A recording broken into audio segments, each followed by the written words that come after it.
పిల్లలకు నేర్పించవలసిన 6 ముఖ్యమైన శ్లోకాలు. మొదటిది ప్రభాత శ్లోకం. కరాగ్రే వసతే లక్ష్మి, కరమధ్యే సరస్వతి, కరామూలే స్థితః గౌరీ, ప్రభాతే కరదర్శనం. రెండవది ప్రభాత భూమి శ్లోకం. సముద్రవసనే దేవి, పర్వతస్థన మండలే, విష్ణుపత్ని నమస్తుభ్యం, పాదస్పర్శం క్షమస్వమే. 3 స్నాన శ్లోకం. గంగే చ యమునే చైవ, గోదావరి సరస్వతి, నర్మదే సింధు కావేరి, జలేస్మిన్ సన్నిధం కురు. 4 నమస్కార శ్లోకం. త్వమేవ మాతా చ పితా త్వమేవ, త్వమేవ బంధుశ్చ సఖా త్వమేవ, త్వమేవ విద్యా ద్రవిణం త్వమేవ, త్వమేవ సర్వం మమ దేవదేవ. 5 భోజన పూర్వ శ్లోకం. అహం వైశ్వానరో భూత్వా ప్రాణినాం దేహమాశ్రితః, ప్రాణాపాన సమాయుక్తః, పచామ్యన్నం చతుర్విధం. 6 నిద్రా శ్లోకం.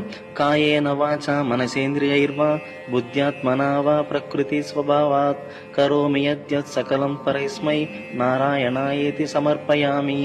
ఇటువంటి మరెన్నో విషయాల కోసం మన ఛానల్ని సబ్స్క్రైబ్ మరియు ఫాలో చేయండి.